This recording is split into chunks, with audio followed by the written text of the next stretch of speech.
আসসালামু আলাইকুম ওয়া রাহমাতুল্লাহি ওয়া বারাকাতুহু। আমার বন্ধুরে, আমার মায়েরা, আপনারা জানেন যে 1,24,000 নবী এই দুনিয়ায় আসিয়াছিল। এই যে মানুষের দোষ অপরাধ, আজকে যদি আমাদের ভিতরে ভালো ভালো কর্ম করি, আল্লাহর আদেশ নিষেধ মাইনা চলি, তাহলে আমাদের ভিতরে কোনো আযাব গজব আসতে পারে না। বিশ্বনবী বলেছেন, দুনিয়ার মানুষ এমন যেমন আসিয়া যাবে, স্ত্রী স্বামীর কথা মানবে না। ওই বিবি যান, এত সুন্দর বিবি, স্বামী কামাই অর্জন করে খিলায়, কত কিছু স্বামী দেয়। ওই কত কত স্ত্রী আছে, স্বামীর কলজারা তেরা করে দেয়। এমন কথা স্ত্রী স্বামীরে বলিয়া দেয়, সারা জীবন ওই স্বামী স্ত্রী সে কথা বলতে চায় না। এইরকম অবস্থা হয়ে যাবে। আমার নবী হাদিসের মধ্যে ঘোষণা করে দিয়ে গেছে, এমন যেমন আসবে, ছেলে মেয়ে বাবার কথা শুনবে না। এমন যেমন আসিয়া যাবে, এবার জানে গো, কিছু কিছু ভালোই দুনিয়ায় মনে এসে গেছেন। বাপ যে জন্মদাতা বাপ, তার কথা মানে না। যে মায়ের গর্ভে ধারণ করছে, মায়ের কথা মানতেছে না, কিন্তু মানুষের কথা শুই না মানুষের সঙ্গে মেল মোহাম্মত করে থাকতেছে ছেলেমেয়েরা।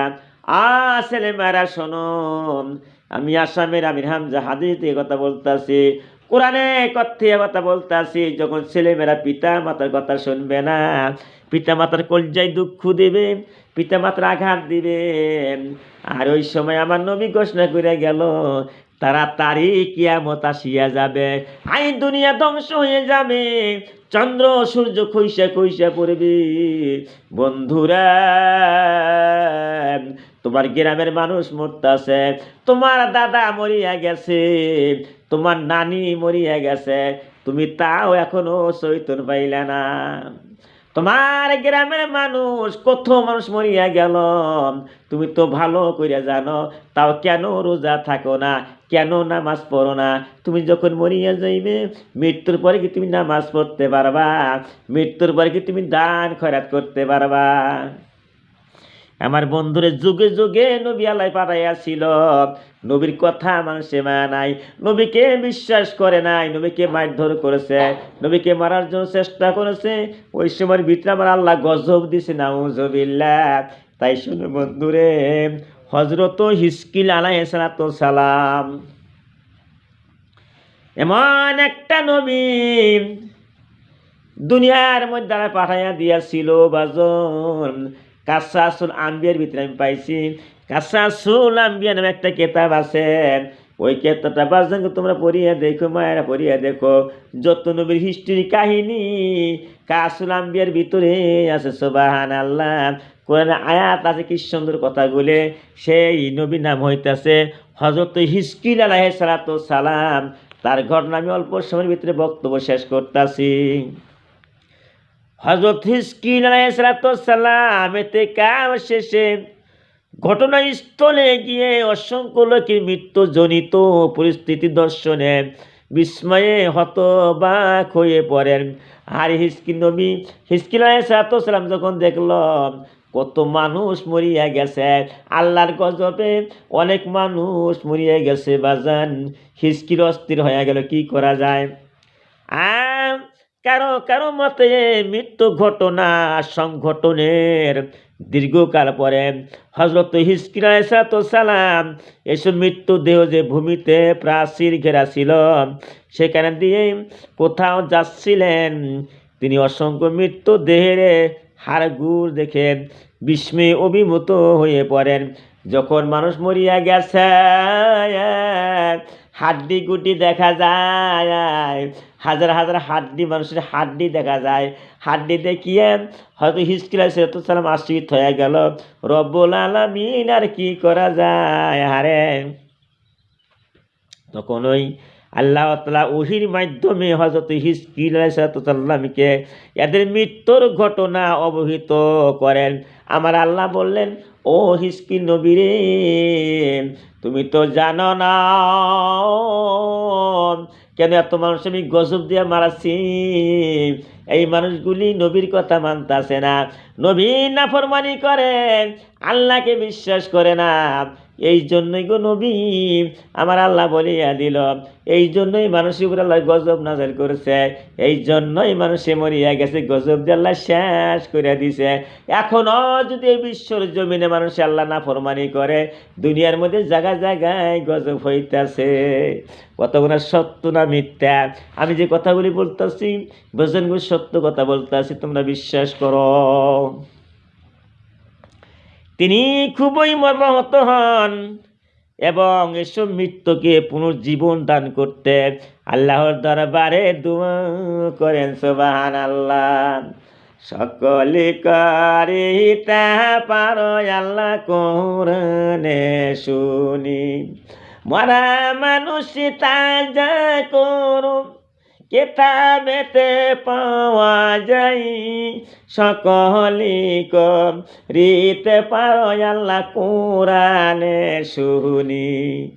হযরত হিজকিল আরে আল্লাহর কাছে বলে, রব্বুল আলামিন আই যে মানুষে মরিয়া গেছে, হাজার হাজার মরা মানুষ, হাড্ডি গুড্ডি, আল্লাহ তুমি তাজা করিয়া দাও, তুমি জীবিত করে দাও। আল্লাহ বলতেন, হিজকিল দে তোর দোয়া আমি কবুল করে নিলাম, মানুষকে আমি তাজা করে দিব। সুবহানাল্লাহ। আরে বন্ধুরে, তারা দোয়া কবুল হয়ে গেল। হিজকিল নবীর দোয়া কবুল না করতে পারে না, আর হিজকিল আলাইহিসসালামের দোয়া আল্লাহ কবুল করে নিল। তিনি আল্লাহ তাআলার নির্দেশে মৃত্যুদের জীর্ণ শীর্ণ শুকনা হাড়গুলিকে উদ্দেশ্য করে বললেন, হে জীর্ণ শীর্ণ হাড়সমূহ, আল্লাহ তাআলা তোমাদেরকে আদেশ করেছেন যেন তোমরা স্ব স্থানে একত্র হও। সুবহানাল্লাহ। হাড্ডি গুড্ডিরা, কোথায় মরা মানুষ আছাও, কোথায় হাড়গুলি আছো, হাড্ডি গুড্ডি আছো, আল্লাহর হুকুমে তোমরা একসাথে একখানে জোড়ারা একসাথে হয়ে যাও, এক গোট হয়ে যাও মরা মানুষের হাড্ডি। বন্ধুরা, হাজার হাজার নবীগর হিস্ট্রি আমি বলবো, কিন্তু সময় নেই, অল্প সময় ভিতরে আমি শেষ করে দিতেছি বন্ধু। আরে হার গুরুগুলি নবীর মুখে আল্লাহর আদেশ প্রাপ্ত মাত্র সহস্র স্থান লেগে যায়। তিনি সহস্র স্থান লেগে যাওয়া হাড়গুলিকে উদ্দেশ্য করে পুনরায় বললেন, ও হে আরসমূহ, আল্লাহ তাআলা তোমাদেরকে আদেশ করেছেন যেন গোস্ত, রক এবং চামড়া পরিধান করন। কি সুন্দর কথা। হাড্ডি গোনাই বলতে, হাড় গোনাই বলতেছে, হাড় মারা মানুষের হাড়, কোথায় মাংস ছিল, কোথায় গোস্ত ছিল, কোথায় হাড্ডি ছিল, কোথায় চামড়া ছিল, সব তোমরা জোড়া লাইগা যাও, তোমরা মানুষ হইয়া যাও। সুবহানাল্লাহ। আরে পরিধান করন, সাথে সাথে জীর্ণ শীর্ণ হাড়সমূহের উপর গোস্ত, রক, চামড়া ইত্যাদি সৃষ্টি হয়ে পূর্ণ মানব দেহে পরিণত হয়ে গেল। সুবহানাল্লাহ। আমি তো কেতাবের কথা বলতেছি, সঙ্গে সে মোরা যত হাড় ছিল, হাড্ডি ছিল, সব মানুষ হয়ে গেল। কেতাব তো সত্য বন্ধু। এখন বুঝতে পারছো, মরা মানুষকে আল্লাহ তাজা করে। নবী যা কই, নবীর কথাই আমার আল্লাহ শোনে। বিশ্ব নবী আল্লাহর কাছে যা বলিয়েছিল তাহাই আল্লাহ কবুল করতেছে, কিন্তু আমাদের দোয়া কেন কবুল হয় না? ও মায়েরা, আমরা পিতা মাতার কলজায় দুঃখ দেই, স্বামীর কলজায় দুঃখ দেই, আমরা মিথ্যা কথা মুখ দিয়ে বলি, নামাজও পড়ি না, রোজাও থাকি না। রমজান মাস সম্মুখে আসতেছে, কটা মাসে রোজার জন্য পাগল হয়ে গেছ। আমার আল্লাহ বলে, দুনিয়ার মানুষে আমি রমজান মাসে রোজা ফরজ করে দিলাম। তোমার পিতা মাতা দুনিয়ার মধ্যে ছিল, তারা মরিয়া গেছে, কবরের মধ্যে গেছে, তারাও রোজা থাকছে। তাদের প্রতি তোমার দাদাদের পূর্বপুরুষ যারা ছিল তাদের প্রতিও রমজান শরীফের রোজা ফরজ ছিল। তাই বিশ্বের মুসলমান তোমাদের উপরেও রমজান শরীফের রোজা ফরজ করা হলো। কিন্তু কটা মানুষের রোজার কথা চিন্তা করে? তারাবি নামাজ পড়তে হবে, কোরআন শরীফ খতম করতে হবে। রমজান মাসে মিথ্যে কথা বলা চলবে না। আমার বন্ধুরে, হযরত হিজকিল আলাইহিস সালামের বিজয় আমি কিছু বললাম বক্তব্য, তোমরা ভালো করে শুনবা। আমার ভিডিওগুলি তোমরা ভালো পাও, হাজার হাজার ভিডিও তোমরা দেখতে পারবা। আমার চ্যানেলের নাম তোমরা সবাই জানো, আসাম নিউ ওয়াজ। এইটা করার সঙ্গে সঙ্গে আসাম আমির হামজা, গোয়ালপাড়া আমির হামজা, জলেশ্বর আমির হামজা এরকম সার্চ করবে, আমার ভিডিওগুলি তোমরা পাওয়া যাইবে। তোমরা শুনবা, লাইক সাবস্ক্রাইব করবো, শেয়ার করে দিবে, বিশ্বর জমিনের সমস্ত মানুষে বুঝতে পারে। ওয়াকিরু দাওয়ানা আনিল হামদুলিল্লাহি রাব্বিল আলামিন।